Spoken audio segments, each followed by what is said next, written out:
Bonjour, je vous présente la correction d'un exercice du bac de physique-chimie tombé en Polynésie le jour 2.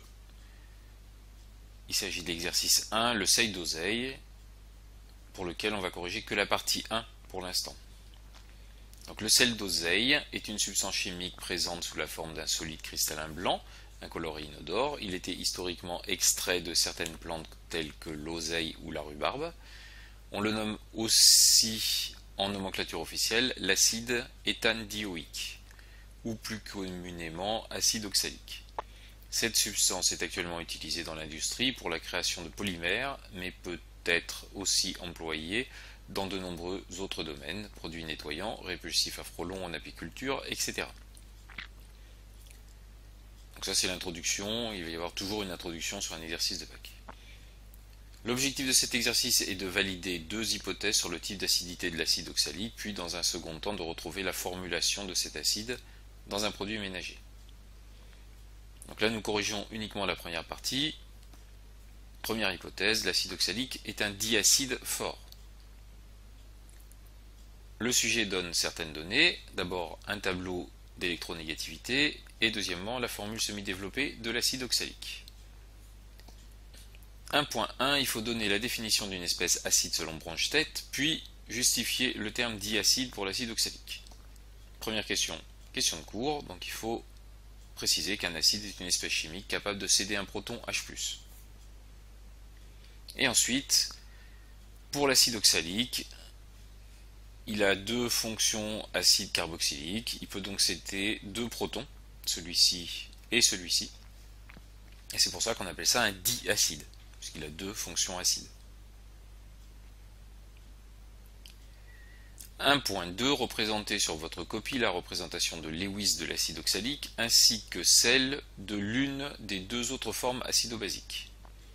Et après, il faudra justifier le caractère acide des atomes d'hydrogène dans la molécule.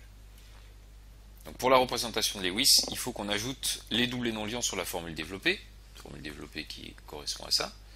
Et on va ajouter les doublés non-liants. Il va y en avoir que sur les atomes d'oxygène, il y en aura deux sur chaque atome d'oxygène. Voilà la représentation de Lewis de l'acide oxalique. Il faut faire la même chose pour une des deux autres formes acido-basiques. Donc une des bases conjuguées de cet acide, il faut enlever un hydrogène, par exemple celui-ci. À ce moment-là, l'oxygène va avoir une charge négative et trois doublés non-liants. Je vous rappelle que chaque atome doit être entouré, pour respecter la règle de l'octet, de 4 doublés, sauf l'hydrogène qui n'en possède qu'un.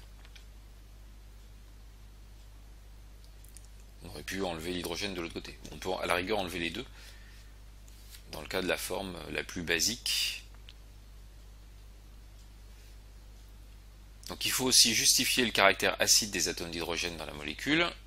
Les atomes d'oxygène ont une électronégativité de 3,44, beaucoup plus élevée que celle des atomes d'hydrogène, 2,20.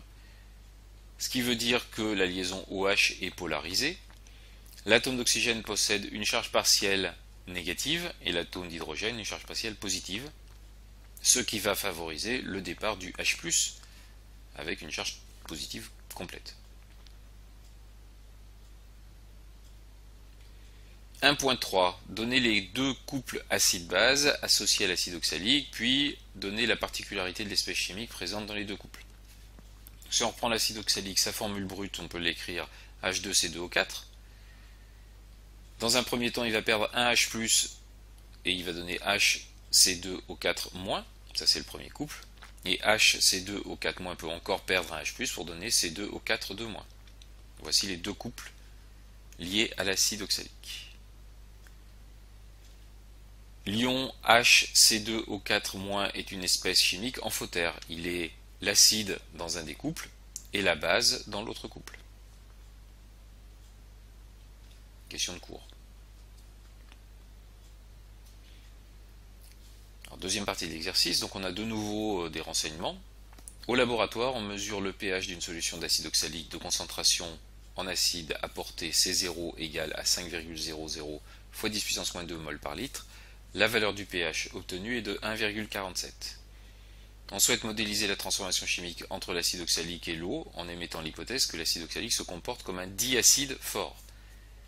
On notera AH2AC l'acide oxalique et A2-AC l'eau oxalate. 1.4. Écrire l'équation de la réaction modélisant cette transformation chimique. Donc on a AH2 qui se transforme en A2-, ça veut dire qu'il va perdre 2 fois H+, et pour ça il faut 2 H2O qui vont récupérer chacun un H+, qui vont faire 2 H3+. Voici la transformation.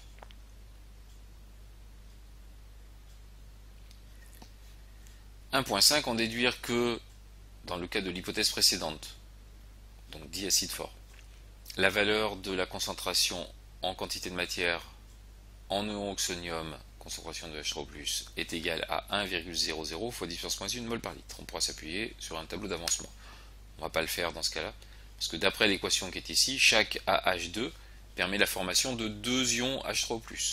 Ce qui veut dire que la concentration de H3+, si la transformation est totale, ce qui est le cas pour un diacide fort, elle sera du double de celle de la concentration d'acide oxalique qui est donnée, 5,00 fois 10 puissance moins 2 mol par litre. Concentration de H3+, ce sera 2 fois C0, à cause du nombre stoichiométrique qui est ici, ce qui fait 10 fois 10 moins 2 mol par litre, donc bien 1,00 fois 10 puissance moins 1 mol par litre, comme indiqué dans le sujet.